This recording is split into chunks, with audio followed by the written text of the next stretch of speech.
This is Talking Law on Radio 97. If you have a question to do with the law, Despina happy to answer it for you. Just send it to us. The best way to do that is go to radio97.com.au. There you'll find a couple of ways to get in contact with us. Just drop it perhaps into an email or Facebook. Either way, doesn't matter. Just go to radio97.com.au and you'll find the contact button right there. Okie dokie. So recently on the show we have discussed wills and intestacy rules. So today we thought we'd answer this question from a recent listener. So thank you so much for tuning in. Despina, what was it they wanted to know? Yes, so I thought I'd mention this because I did see one of the listeners, a regular listener actually to our show, as it turns out. Hi, David, if you're listening, I'm sure you are. So David came to visit me recently and actually said, look, I heard your show about the intestacy rules. If you remember, we talked about that a couple of weeks ago as to what happens if you die without a will. And he was listening to the show and it actually prompted him to ring me and say, look, I'm going to come in and make an appointment to see you. I really need to make my will. So, and that's great, and we're doing that for David at the moment. But what actually came out of the conversation, as it sometimes does, we talk about a lot of things with clients when they want to come in and talk about making a new will.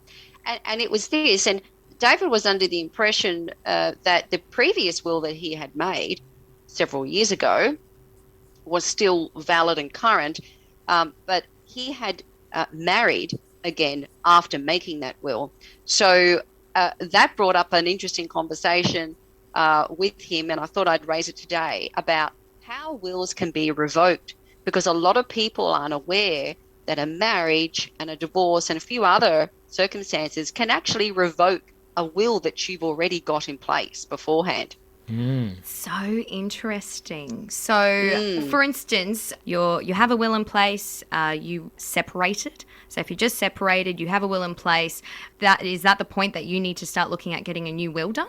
Well, it is. And I think the premise behind making a new will, or if indeed you've never made a will, but any change in circumstances in your personal life, whatever they may be, it is time then to look at your situation and say, okay, I've already made a will, I should review the will, make another will. But what people need to realise, which is what we're going to go through now, is some aspects in law automatically revoke wills. And it's important to understand, so when you go through changes like marriage, divorce, separation, etc., you need to understand how that may impact on any wills you already have in place. So if we start with marriage, and this applies in Queensland, New South Wales, and I'm sure in other states, if you have made a will and then you subsequently marry, the marriage of itself will revoke that will. Yes, there are a couple of exceptions. So if the will, when you've made it, is in contemplation of that marriage, and the will would have to make a statement to that effect to say, this will is made in contemplation of my marriage too.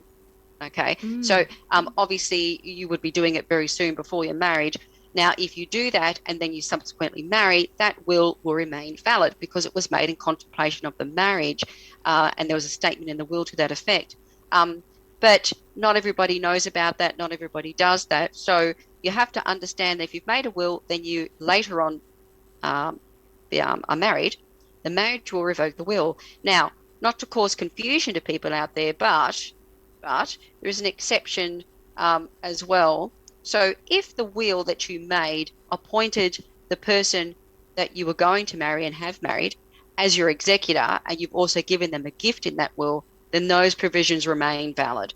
So it's not to cause confusion, but people need to firstly understand, if you make a will, then you subsequently marry, you need to have in your mind, my will will be revoked. Okay, so what do I do now? Do I need to make a new will? Let's have a look at the terms of the will. You most likely do have to make a new will. And then it follows, of course, with divorce. So divorce will automatically revoke provisions in your will in favour of your former spouse. And that makes sense, doesn't it? Yeah. It does, yes. It does. So unless in the will provides for that specifically, it will revoke those provisions. And I suppose you can't really think of a situation where you've made a will in contemplation of a divorce. So it's So in 1 year, I'm leaving her. Exactly. There is an exception, of course, if your former spouse is the trustee of a trust set up for children that you've had together in the marriage, that will still apply. But again, people need to understand, okay, divorce, It's going to trigger the revoking of my will. Let's review it and make a new will. But the change in circumstances of itself for you as a person should already trigger that change, or at least reviewing your will to say, look, I think I need to review my will. Definitely, it probably is revoked, and we need to make some changes. But the interesting aspect is the separation, as you mentioned before, because people have to separate for a minimum of 12 months before they can get a divorce order. So during the separation period, you're not divorced yet, you're separated. And what if you die during the separation period? If you've already made a will and that will provided your parts of your estate to your former spouse, but you're not yet divorced, and you die during that separation period, then that spouse or former spouse will actually still stand to inherit. So it's very important. Any change in your life, you need to look at making a new will. And look, other circumstances that people might be aware of already, but if you make any alterations to a will that you've already signed previously and had it witnessed by two independent witnesses, don't go and grab that original will out of wherever it is, out of some box in the cupboard. And get the liquid paper out. Yeah. Exactly. Don't do that. Do not do that. No. And it really shouldn't be in a box in the cupboard somewhere. It should be stored in a safe. In a safe. Yeah. Exactly, or with your solicitor. But don't go and make alterations to that will after you've done that, or after you've signed it and it's in place, because that will actually revoke the will, because you're not allowed to make those alterations. You've got to make a new will. Okay. If you destroy a will, so if you burn it or you tear it up or there's some sort of tear in it, that will revoke that will potentially. So it's things that people need to be aware of about how wills can be revoked is very, very important. So the message is, any change at all to your circumstances, you marry, you divorce, you go through a separation, changing houses, selling assets, anything like that, you need to start thinking about changing the will that you may have in place, or actually making a will. But what about de facto relationships, for example, civil partnerships, etc., and even same-sex marriages, etc.?